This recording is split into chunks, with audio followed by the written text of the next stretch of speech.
ಅಷ್ಟು ಇದಲ್ಲ. ಈಗ ನಿಮ್ಗೆ ಸ್ವಾಮೀಜಿ ಅವ್ರ ಧ್ವನಿ ನನಗೆ ತಲುಪ್ತಾ ಇದೆ, ನನ್ನ ವಾಯ್ಸ್ ಅವ್ರಿಗೆ ತಲುಪ್ತಾ ಇದೆ ಅಂತ ಭಾವಿಸ್ತಾ ಬಂದೆ.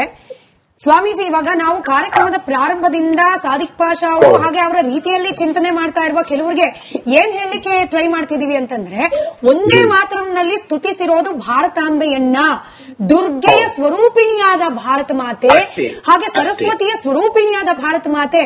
ಅಲ್ಲಿಗೆ ಯಾರನ್ನು ಪೂಜಿಸ್ತಿದೀವಿ? ಭಾರತ ಮಾತೆ. ಇದನ್ನ ಇನ್ನೂ ಸ್ವಲ್ಪ ಅರ್ಥ ಆಗೋಗಿ ವಿವರಿಸ್ಬಿಡಿ ಸ್ವಾಮೀಜಿ ಅವರು, ಅದಾದ್ಮೇಲೆ ನಿಮ್ಗೆ ಅಂದ್ರೆ ಈ ಭಾರತ ಮಾತೆಯನ್ನ ನಾವು ಸ್ತುತಿಸುವಾಗ ಸಸ್ಯ ಶ್ಯಾಮಲೆ ಅಂತ ಅವಳನ್ನ ನಾವು ಸ್ತುತಿಸ್ತೇವೆ. ಆ ಸಸ್ಯ ಶ್ಯಾಮಲೆ ಅನ್ನುವಂತಹ ಸ್ತುತಿಸುವಾಗ ನಾವು ಭಾರತಾಂಬೆಯನ್ನ ಹೇಳ್ತೇವೆ.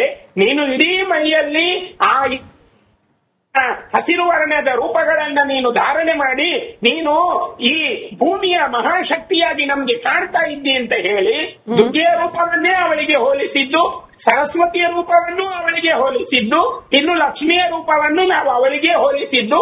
ಹಾಗಾಗಿ ಭಾರತಾಂಬೆ ನನ್ನ ತಾಯಿ ಅಂತ ನಾವು ಗೌರವಿಸಿದ್ವಿ.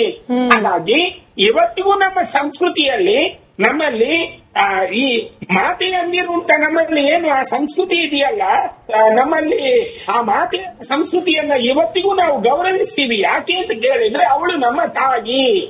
ಯಾರೇ ಆಗಲಿ, ಜೊಹರಾ ಆಗಲಿ ಅಥವಾ ಆಯಿಷಾ ಆಗಲಿ ಅಥವಾ ನಮ್ಮ ಭಾಗೀರಥಿ ಆಗಲಿ, ನಯನ ಆಗಲಿ, ಇವರು ಎಲ್ಲರೂ ನಮ್ಮ ತಾಯಿ ಅಂತ ಭಾವಿಸಿಕೊಂಡ ಜನಾಂಗ ನಾವು. ಹಾಗಾಗಿ ಈ ಸಂಸ್ಕೃತಿಗೆ ಇವತ್ತಿಗೂ ಕೂಡ ಸಾದಿಕ್ ಪಾಷಾರಂತವರು ಒಪ್ಪುತ್ತಾ ಇಲ್ಲ. ಯಾಕೆ ಅಂತ ಕೇಳಿದ್ರೆ ಅವರಿಗೆ ನಾವು ಮಾದ್ರೆ ಒತ್ತನ್ನು ಅಂತ ಹೇಳ್ತೀವಿ, ನೀವು ಮಾತೆ ಅಂತೀರಾ, ಮಾದ್ರೆ ಒತ್ತನ್ನು ಭೂಮಿ ನಮಗೆ ಅವರಿಗೆ ಅವರದ್ದು ಮಾತ್ರ ಬೇಕು. ಅವರದ್ದು ಏನು ಹೇಳಿದೆಯಲ್ಲ ಅದು ಮಾತ್ರ ಬೇಕು. ಅದಕ್ಕೆ ಮುಂದುವರಿಸಿ ನೀವು ಹದೀಸ್ನಲ್ಲಿರುವಂತಹ ಕೆಲವು ಅಕ್ಷರಗಳನ್ನು ನೀವು ಕೇಳಿದ್ರೆ ನಿಮ್ಗೆ ಆಶ್ಚರ್ಯ ಆಗುತ್ತೆ. ಅದನ್ನು ಕೂಡ ಇವರು ಹೇಳಬೇಕು. ಪೂಜೆ ಮಾಡಿ ಅಂತ ಇಲ್ಲ ಭೂಮಿಗೆ ಏನು ಅಂತ ಕೇಳು.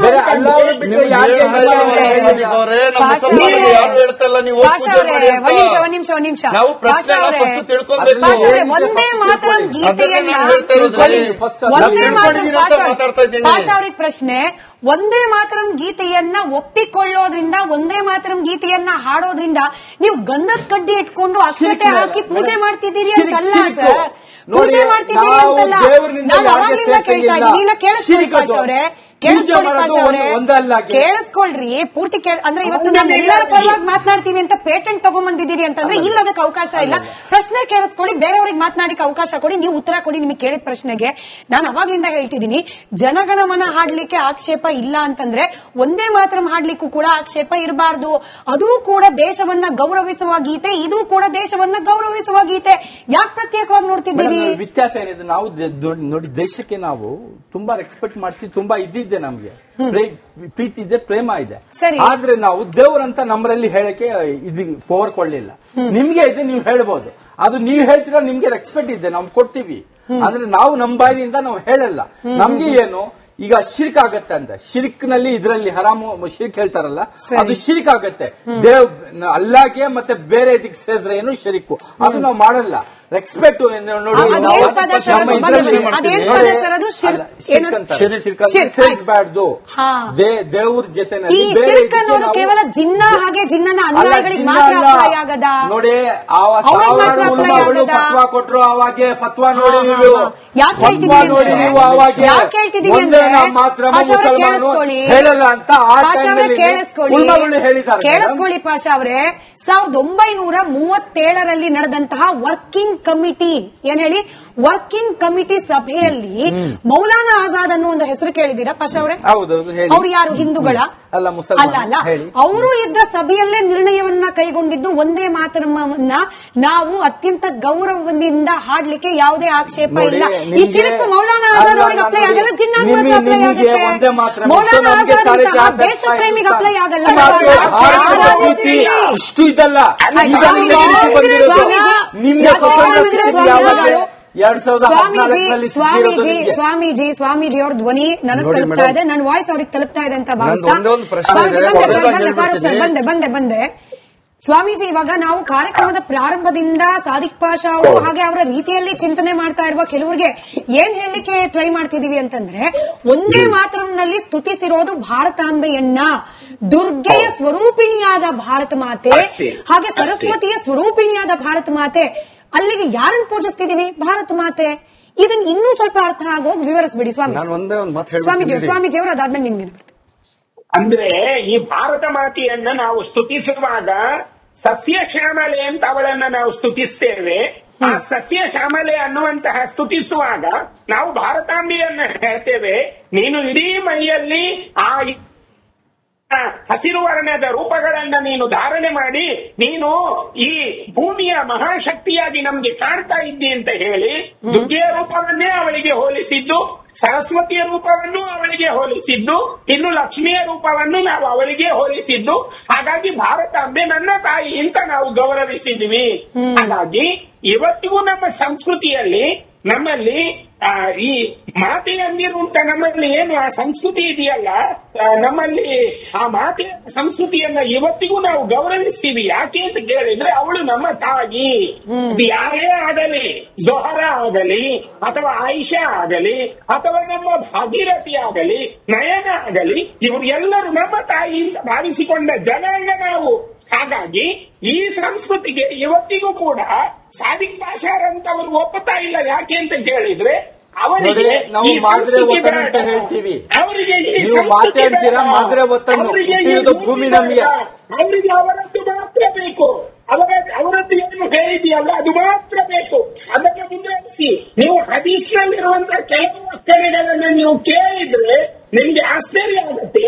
ಅದನ್ನು ಕೂಡ ಇವರು ಹೇಳಬೇಕು. ಪೂಜೆ ಮಾಡಿ ಅಂತ ಇಲ್ಲ ಭೂಮಿಗೆ ಏನು ಅಂತ ಕೇಳು.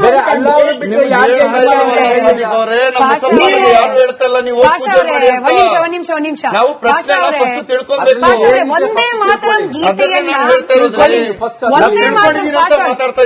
ಅವ್ರಿಗೆ ಪ್ರಶ್ನೆ, ಒಂದೇ ಮಾತರಂ ಗೀತೆಯನ್ನ ಒಪ್ಪಿಕೊಳ್ಳೋದ್ರಿಂದ, ಒಂದೇ ಮಾತರಂ ಗೀತೆಯನ್ನ ಹಾಡೋದ್ರಿಂದ ನೀವು ಗಂಧದ ಕಡ್ಡಿ ಇಟ್ಕೊಂಡು ಅಕ್ಷತೆ ಹಾಕಿ ಪೂಜೆ ಮಾಡ್ತಿದ್ದೀರಿ ಅಂತಲ್ಲ ಸರ್.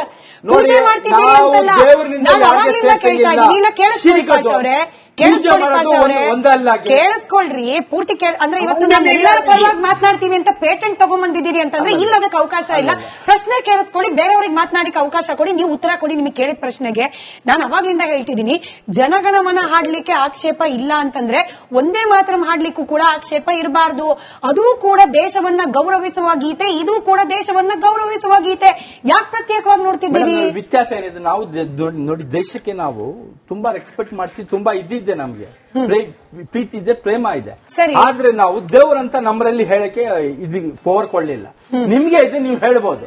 ಅದು ನೀವು ಹೇಳ್ತೀರಾ, ನಿಮ್ಗೆ ರೆಸ್ಪೆಕ್ಟ್ ಇದೆ, ನಾವು ಕೊಡ್ತೀವಿ. ಅಂದ್ರೆ ನಾವು ನಮ್ಮ ಬಾಯಿನಿಂದ ನಾವು ಹೇಳಲ್ಲ.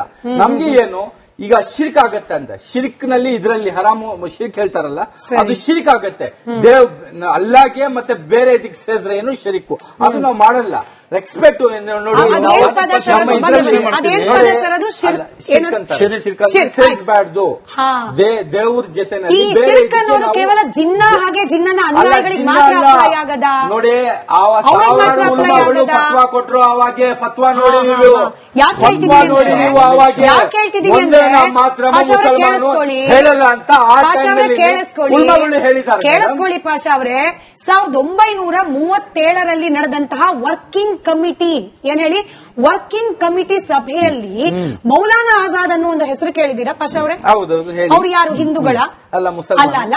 ಅವರು ಇದ್ದ ಸಭೆಯಲ್ಲೇ ನಿರ್ಣಯವನ್ನ ಕೈಗೊಂಡಿದ್ದು ಒಂದೇ ಮಾತರಮನ್ನ ನಾವು ಅತ್ಯಂತ ಗೌರವದಿಂದ ಹಾಡ್ಲಿಕ್ಕೆ ಯಾವುದೇ ಆಕ್ಷೇಪ ಇಲ್ಲ. ಈ ಶಿರಕು ಮೌಲಾನಾ ಆಜಾದ್ ಅವರಿಗೆ ಅಪ್ಲೈ ಆಗಲ್ಲ, ಜಿನ್ನಾಗ್ ಮಾತ್ರ ಅಪ್ಲೈ ಆಗುತ್ತೆ. ಮೌಲಾನಾ ಆಜಾದ್ ದೇಶ ಪ್ರೇಮಿಗೆ ಅಪ್ಲೈ ಆಗಲ್ಲ.